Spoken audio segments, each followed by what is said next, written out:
Alors ici, on va introduire le thème du small and dense lipo LDL. ولا كيما نقولوا LDL SD ولا SD LDL. هنايا عندي différents patients.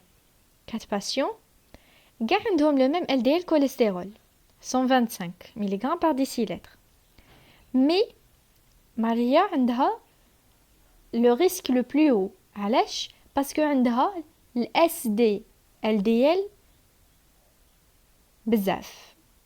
donc وشنو هو SD LDL؟ c'est des LDL اللي يجوا صغار و dense. واش حبيت تقولنا هاد لا بلانش؟ معناتها le taux d'LDL cholestérol n'est pas toujours suffisant. On peut avoir des patients qui ont le même taux d'LDL cholestérol, واحد عنده un risque cardiovasculaire et l'autre non.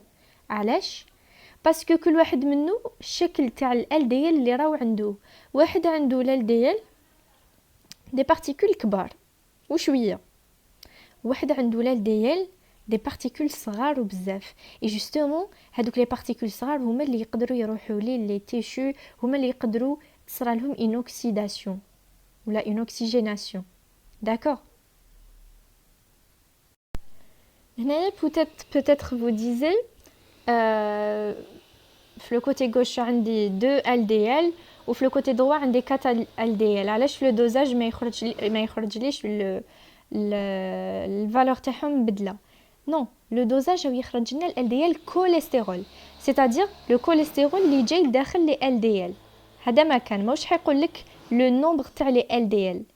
Et donc j'ai une autre technique qui sera plus efficace, c'est le dosage d'ApoB. Qui connaît عندي, par exemple le côté gauche, 2 lipoprotéines, 2 LDL. راح تكون عندي 2 ApoB. بصح كي يكونوا عندي 4 كيما في le côté droit, حيكونوا عندي 4 ApoB. Donc ApoB augmenté et donc un risque cardiovasculaire. Donc dans le cas de SD cholestérol SD LDL اللي يكون élevé, l'ApoB هي اللي راح تمد لي الريزولتا تاع الصح. Et on peut même doser le cholestérol non HDL. D'accord? هذا تانيك c'est un dosage efficace. Donc dans certains cas, ما يكفونيش les paramètres LDL cholestérol, HDL cholestérol. Non, ما يكفونيش. Je dois doser l'ApoB ou là le cholestérol non HDL. هدايا كان لي élevé تانيك كي l'ApoB كانت طالعة. Alors هنا واش قلنا؟ قلنا بلي les maladies inflammatoires chroniques sont associées à une augmentation du risque cardiovasculaire, bien sûr. بصح كي ندوزيو ال LDL cholestérol نلقاوه با. C'est bizarre. Donc, c'est le LDL paradoxe qui doit être dosé. Le LDL cholestérol est déplacé vers un phénotype pro-athérogène, augmentation de SD-LDL. Ce qui pourrait expliquer en partie ce paradoxe. Donc, ماشي ال LDL cholestérol اللي حيعطيني صح الريزولتا est-ce que كاينه un risque cardiovasculaire ou non ou là athérogène ou non. Les SD-LDL constituent aussi un marqueur de risque coronaropathie chez les sujets ayant un profil lipidique normal. Maintenant, on va voir le dosage des HDL cholestérol, qui est considéré comme le bon cholestérol. C'est la fraction non athérogène, protectrice des maladies cardiovasculaires. Aussi, هنايا نقدر نلقى des méthodes directes. Le principe تاعها كيما le principe تاع LDL cholestérol. J'ai des anticorps envers les lipoprotéines qui contiennent de l'ApoB. شفنا بلي كاع les classes contiennent l'ApoB à part l'HDL, c'est-à-dire ندير l'anticorps contre les فيهم l'ApoB, c'est-à-dire contre كاع les classes نماسكيهم تبقى لي غير l'HDL et donc je peux la doser par une méthode enzymatique classique. La valeur de référence قلنا لازم تكون كبيرة على 0,4 g par litre. Alors maintenant, on va voir quelle est la relation entre l'HDL cholestérol et le taux de triglycérides. pourquoi on associe une hypertriglycéridémie à une hypo-HDLémie. علاش كي نقولوا بلي لي triglycérides طلعوا l'HDL يهبط. Tout simplement على جال هذيك l'enzyme du transfert اللي هضرنا عليها من قبل la CETP. هذيك l'enzyme واش راح دير؟ elle va échanger des triglycérides des VLDL تمدهم لل HDL contre le cholestérol تاع ال HDL et ال LDL. d'accord. donc هي كي راح تمد لهم وتدي لهم الكوليسترول استيريفيي. à un moment donné l'HDL ou l'LDL حيولوا enrichis en triglycérides. et donc يلزم لهم l'action de lipase hépatique. lipase elle va les dégrader حيولوا لي des molécules d'HDL small and dense وكيف كيف SDLDL. ال HDL small and dense رايحين يروحوا لي les reins et vont être dégradés. par contre ال SDLDL يحقونا يروح لي tissu. هنايا راهو يزيد ال SDLDL et c'est pas bon pour notre organisme. Qui dit SDLDL augmenté dit risque d'athérosclérose, risque de maladie cardiovasculaire. Et c'est pour ça qu'on a ماشي دايما كي يكون عندي LDL هابط معناتها c'est bon, il y a pas une anomalie. LDL هابط parce qu'il se transforme en SDLDL. Et d'où l'intérêt du dosage de l'ApoB نلقاها طالعة. et donc où est le cholestérol ou le cholestérol non HDL هما اللي راح يعطوني vraiment la gravité du risque ou s'il y a un risque ou pas. alors le calcul du non HDL cholestérol donc باينة من اسمه c'est gare le cholestérol à part l'HDL. donc c'est le cholestérol total moins l'HDL cholestérol, c'est le cholestérol athérogène. D'accord. bien qu'ils soient les meilleurs marqueurs des particules athérogènes, le cholestérol non HDL et l'ApoB continuent d'être considérés comme des marqueurs alternatifs au LDL cholestérol. c'est-à-dire نديروه مع LDL cholestérol باش نيفاليو le risque cardiovasculaire. mais هكذاك les cliniciens مازالهم يستعملوا هذا LDL cholestérol. déjà l'ApoB c'est une technique spécifique et précise qui dit cher. et alors que l'LDL cholestérol et le cholestérol non HDL c'est zéro coût, c'est pas cher. alors ما كفاناش انه دوزينا l'ApoB حبينا نزيدو la spécificité ولا la spécificité, oui. et on dose l'ApoB100 et l'ApoA1. l'ApoA1 اللي نلقاوها في l'HDL et la lipoprotéine A تاني حبينا ندوزوها. alors l'ApoA1 c'est la principale apolipoprotéine des lipoprotéines HDL هذه قلناها qui sont anti-athérogènes. son taux évolue مع l'HDL. l'HDL تطلع نلقى l'ApoA1 طالعه. et sa diminution معناتها كي ينقص l'HDL va augmenter le risque cardiovasculaire. quand le dosage est inférieur, le dosage de l'ApoA1 permet de confirmer des valeurs basses d'HDL. D'accord. l'ApoB100 est contenu dans les LDL et dans la LP, la lipoprotéine petit a, dans les VLDL qui sont athérogènes. D'accord. donc LDL, VLDL et la lipoprotéine petite a فيهم l'ApoB100 et qui est athérogène. donc qui نلقى l'ApoB100 طالعه ça veut dire il y a un risque cardiovasculaire.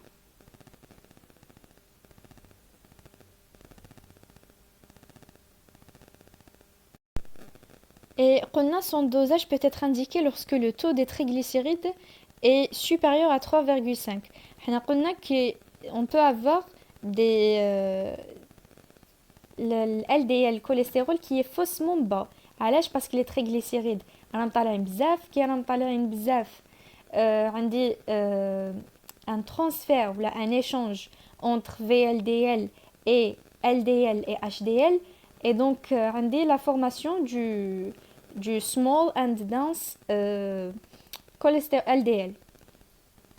Et donc, qui a dosé la peau baissant, تقدر تعطيني تانيك بلي voilà, il y a une augmentation. Mais on les utilise dans des rares cas, d'accord. Mais si il y a un patient directement, on la peau A1, la peau B100. On a toujours, que ce soit l'examen biochimique ou l'examen radiologique, نبداو بالحاجة ستاندار الحاجة simple ومن بعد كي ما تبين ليش simple واش كاين نروح للحاجات qui sont plus compliquées et qui sont plus chères. Alors, la lipoprotéine petit a, c'est l'assemblage d'une particule LDL لصقت فيها une ApoB لصقت في l'ApoB تاعها une molécule d'apolipoprotéine A. Donc, la lipoprotéine A, en fait, c'est quoi? C'est un LDL plus ApoA. D'accord? Elle a une forte analogie structurelle avec le plasminogène. Plasminogène doit être transformé en plasmine. باش تعطيني la dégradation de la fibrine. D'accord?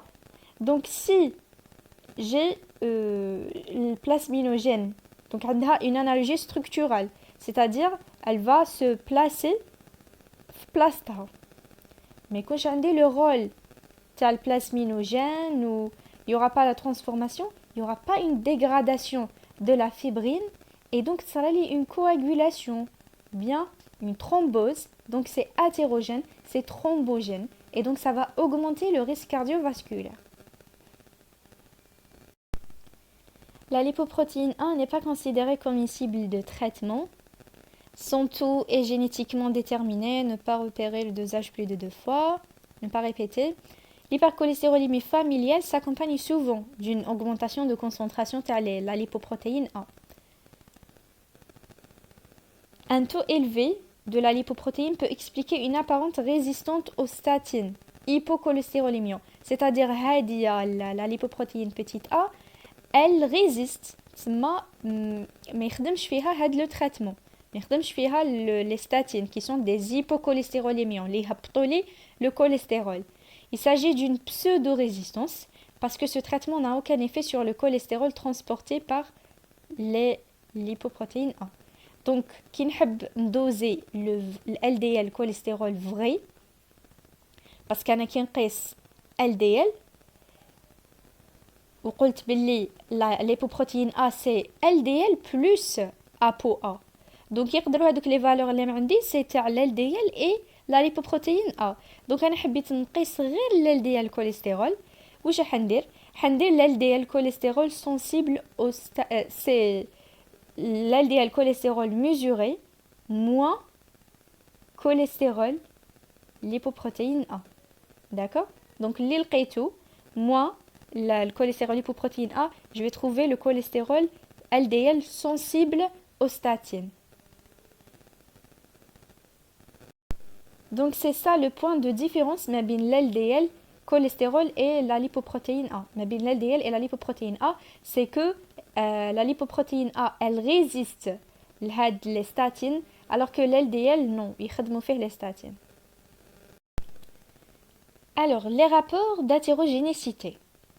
Les rapports cholestérol total sur l'HDL, ou l'LDL à l'HDL, ou l'ApoB à l'ApoA, c'est-à-dire كاع اللي راهم ملاح سكي بون رانا نحطوهم لتحت l'HDL ولا l'ApoA.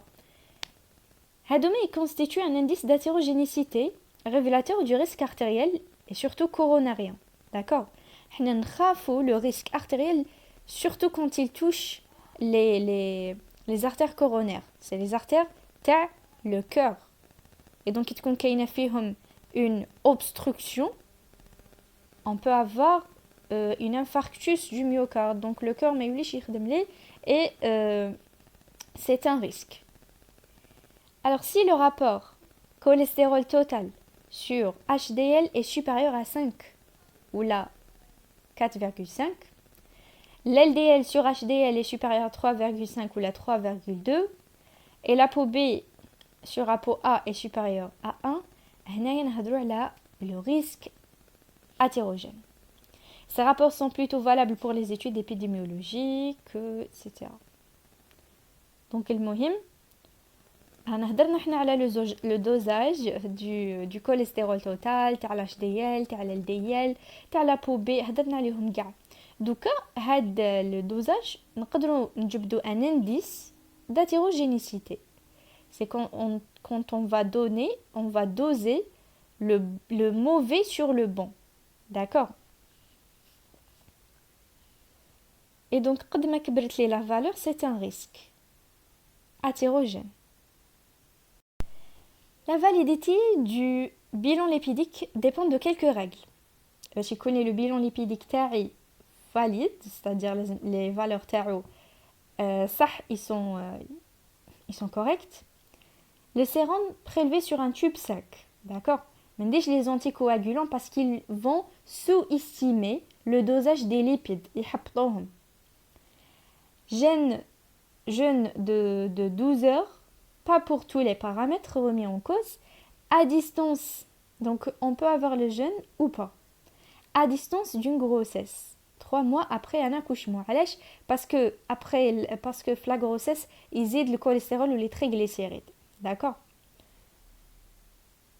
2 à 3 mois après un processus infectieux chirurgical, sauf en cas d'IDM, nouvelle recommandation. Certains médicaments peuvent modifier les concentrations, d'accord, qui met les anticonvulsivants,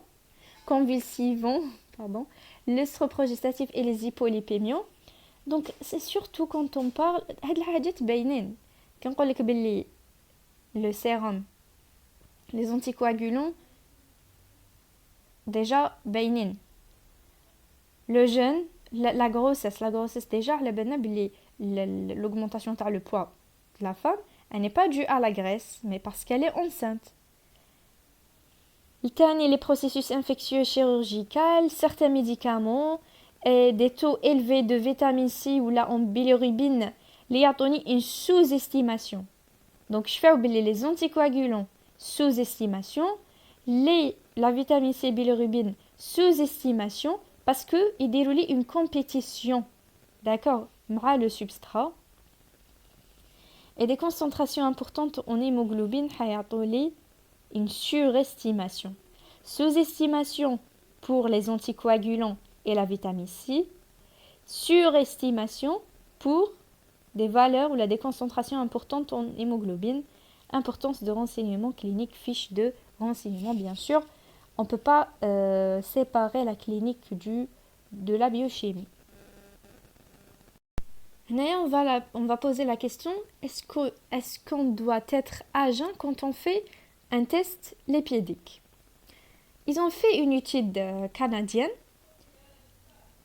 باش يبينوا بلي l'exploration d'anomalies lipidiques نقدروا نديروها si le patient n'est pas à jeun.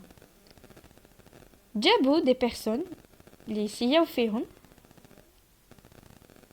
من الساعة الأولى حسبوا حتى la 16e heure post-prandial. مامور الماكلة. وشافوا les valeurs du cholestérol et d'HDL cholestérol, ils varient très peu. C'est-à-dire ما كاش une grande différence ما بين la personne qui تكون à jeun ou la تكون كلات. Les plus grandes amplitudes, c'était dans les triglycérides et l'LDL cholestérol. D'accord? Le cholestérol total, l'HDL cholestérol, شافوهم presque les mêmes. Triglycérides ou l'LDL cholestérol, لقاو باللي il y a une différence. Ces faibles différences permettent de conclure que le bilan lipidique n'a plus de raison d'être effectué à jeun. D'accord? Donc c'est pas une condition. Cela facilitera mieux le dépistage, le diagnostic et la surveillance du traitement. La question du bien fondé du jeûne se pose à d'autres titres. Le taux de lipide à jeun ne peut être pas le plus prédictif du risque cardiovasculaire. C'est-à-dire, نقيسو هذيك la personne qui تكون كلات باش نعرف بلي كي راهي تاكل شحال راه يطلع لها صح لي ليبيد تاعها. Alors selon de récents travaux, le taux de triglycérides 4 heures après le repas est plus fort facteur prédictif du risque d'événements cardiovasculaires. Qui داروا les calculs ما بين une personne à jeun ou une personne كلات وصلوا لune solution que les triglycérides, le taux de triglycérides, 4 heures après le repas, هو الصح اللي حيعطيني la prédictivité de l'événement cardiovasculaire. Mais il y a des sociétés qui recommandent toujours le jeûne. Même je pense la société algérienne, كل ما نروحو نديرو des analyses نروحو à jeun. Électrophorèse des lipoprotéines, ou là ce qu'on appelle l'épidogramme. Alors, on va avoir 3 situations. Une situation d'hypertriglycéridémie, une situation de dyslipidémie mixte, ou là des lipoprotéines anormales. Dans le cas d'hypertriglycéridémie, معناتها عندي بزاف لي triglycérides. هادية يا إما عندي لي شيلوميكرون في لو تيوب تاعي، يا عندي لي VLDL، يا عندي في زوج. Et justement, on a classé les anomalies en 6. Classe 1, 2A, 2B, 3, 4 et 5. كي قلنا hypertriglycéridémie, le type 1 هو اللي عندي فيهم les chylomicrons برك. Le type 4 عندي les VLDL برك. Et le type 5 عندي VLDL et chylomicrons qui sont élevés. Dans le cas de dyslipidémie mixte, واش معناتها؟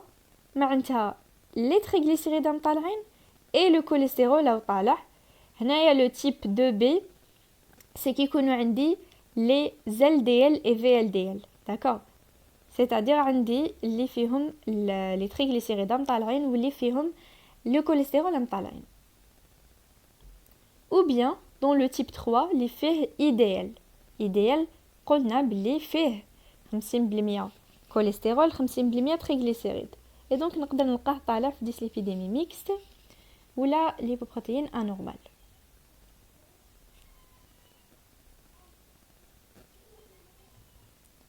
Bien sûr, le lipidogramme doit être associé ou la couplé avec un bilan lipidémique. Alors, les types de dyslipidémie, on a 6 types. Le type l'oul qui connaît les chylomicrons. Le type deuxième, les LDL, les rantalines. Troisième, LDL et VLDL. Le quatrième type, c'est IDL.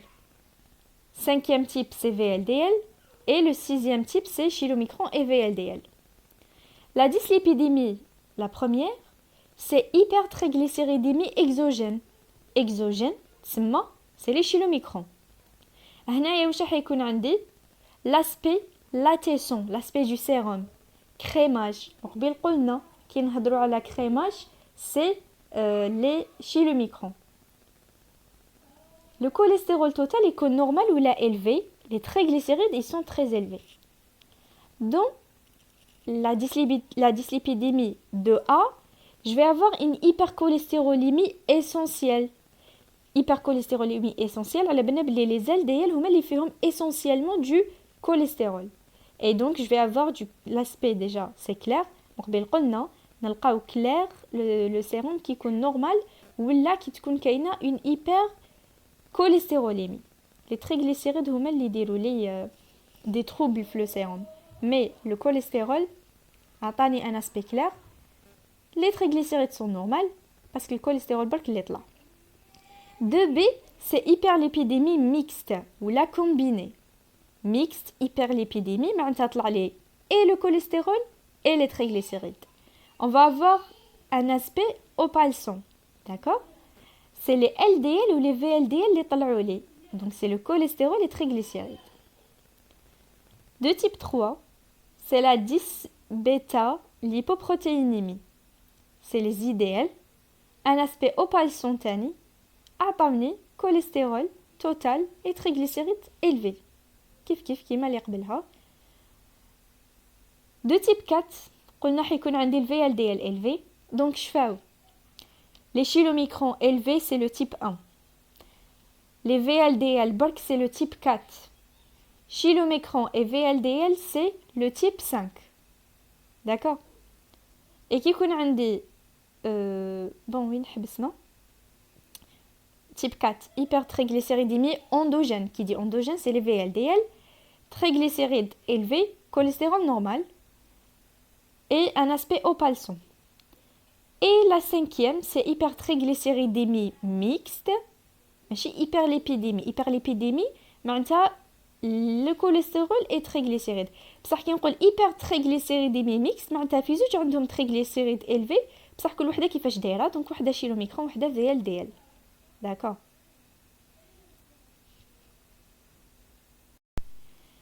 هنايا on veut juste dire بلي les types les plus trouvés c'est les types 2A, 2B et 4. واش معناتها كي يكون عندي ال LDL برك طالع ولا ال VLDL برك طالع ولا ال LDL وال VLDL طالعين.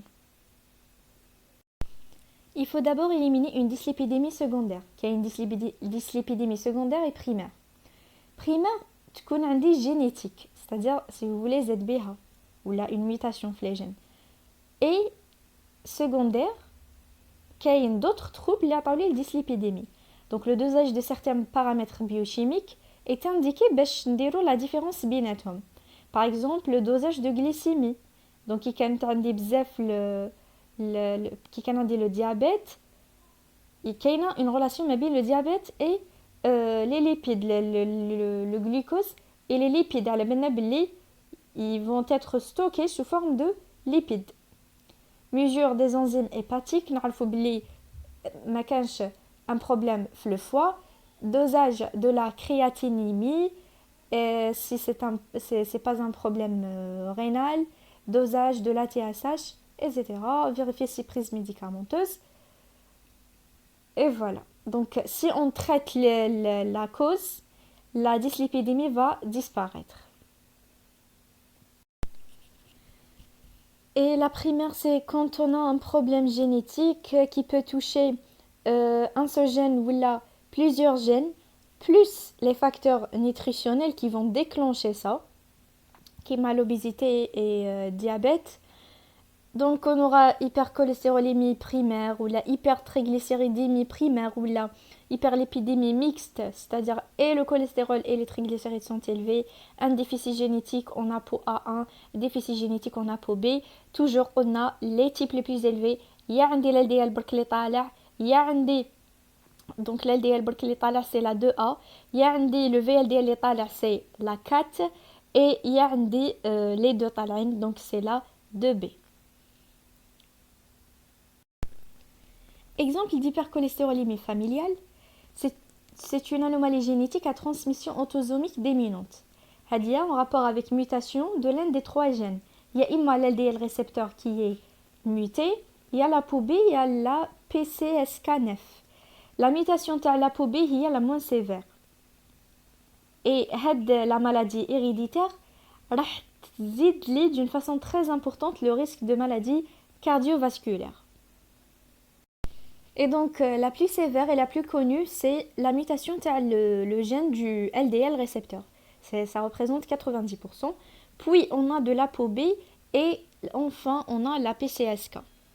Quand je dis autosomique dominante, c'est-à-dire j'ai deux gènes, واحد برك منهم يكون muté, donc c'est hétérozygote, je vais avoir la maladie. Donc, 50%, c'est un seul allèle muté, va réduire de 50% l'épuration hépatique.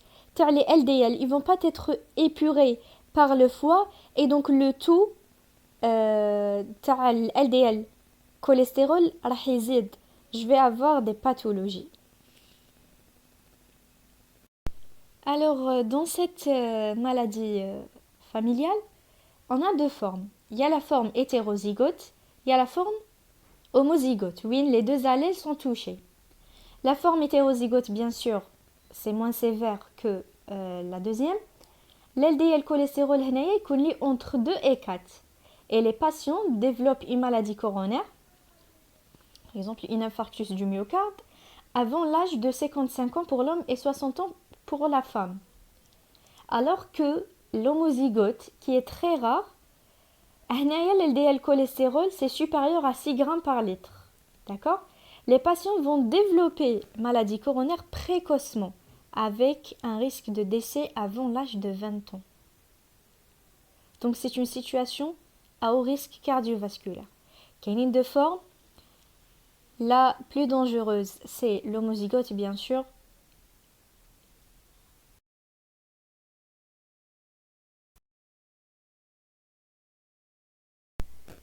Alors, de quelle la mutation de la PCSK? La PCSK elle va se fixer sur les récepteurs les LDL, cholestérol, et va induire la dégradation de ces derniers. Et c'est-à-dire, ما تخليليش الآخر يتفيكسا. ما تخليليش LDL cholestérol يتفيكسا.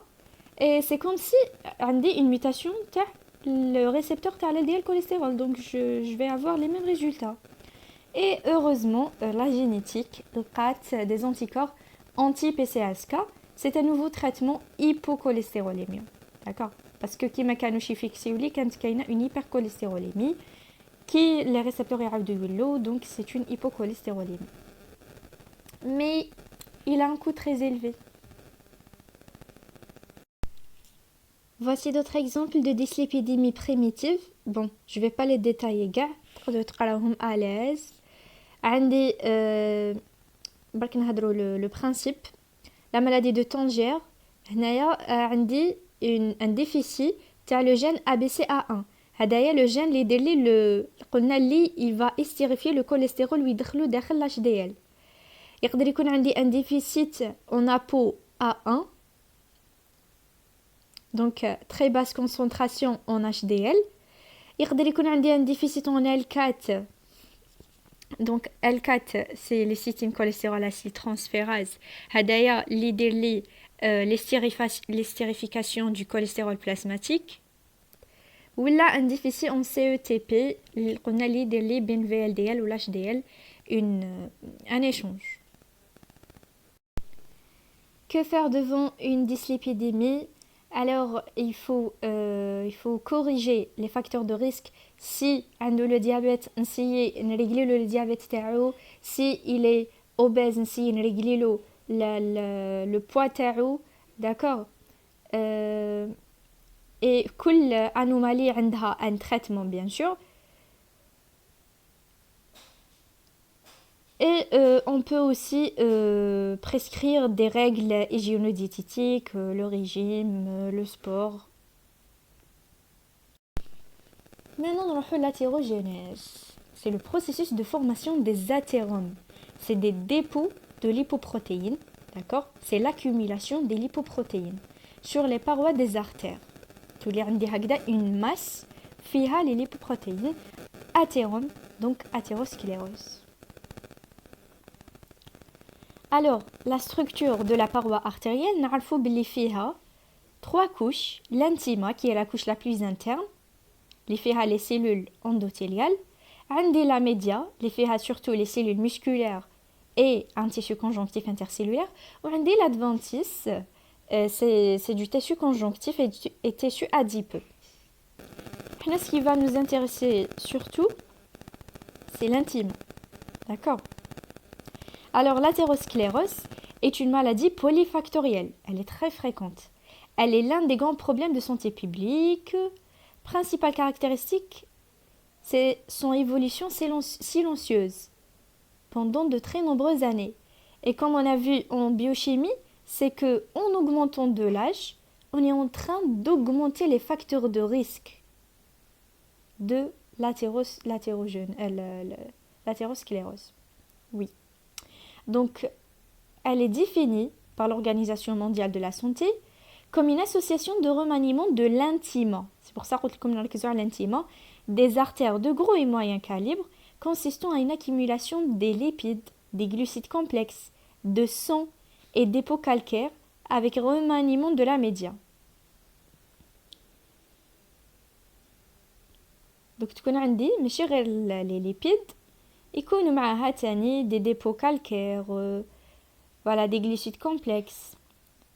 Alors c'est la première cause de mortalité.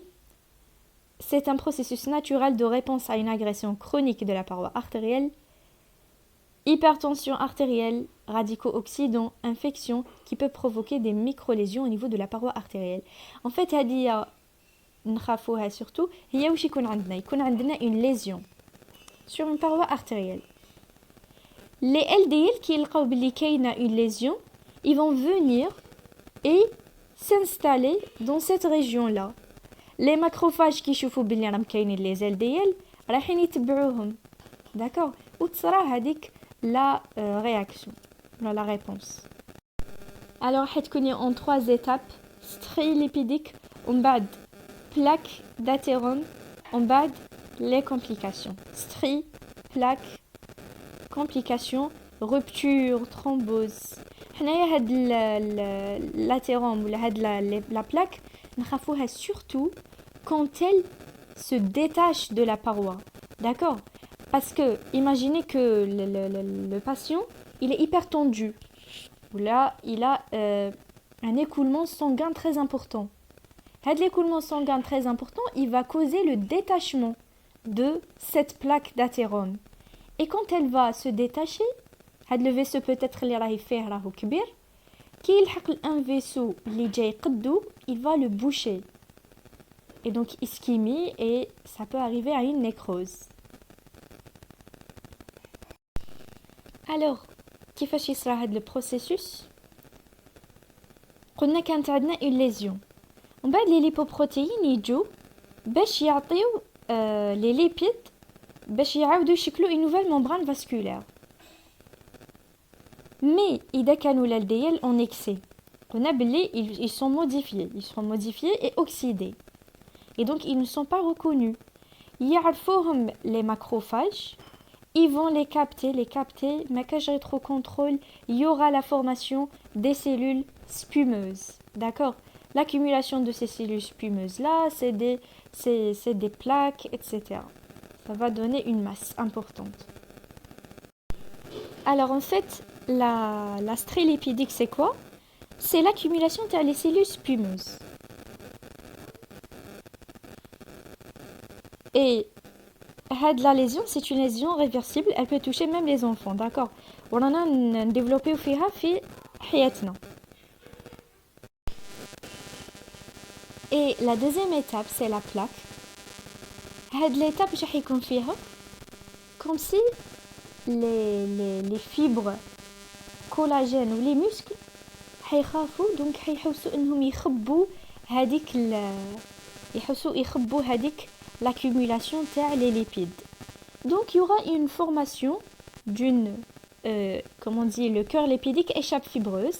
Cœur lipidique déjà fait les lipides, macrophages, lymphocytes et les cellules musculaires lisses comme يغلفوها باش ماشي le sang ليجا il va causer le détachement de cette plaque. Et la chape fibreuse, c'est même les fibres collagènes. Ce qui va isoler le cœur lipidique de l'intima de l'artère. Et donc, il va l'isoler de l'écoulement sanguin. La troisième étape, c'est les manifestations aiguës. Infarctus du myocarde, AVC, un thrombus se forme et selon ce taille, donc il y aura thrombus, c'est comme si un bouchage ou là. Si la plaque, elles ne seront pas, elles continuent de croître.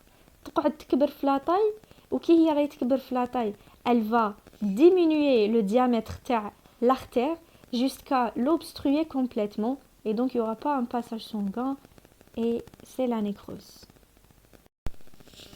Alors, j'ai sauté les planches, vous pouvez lire ça. La vidéo me dit طويلة parce que vraiment la belle ما توصلوش حتى la fin. Les principaux marqueurs biochimiques associés à l'athérosclérose et à des marqueurs d'inflammation. Donc نقدر نقيس la CRP, c'est la protéine C.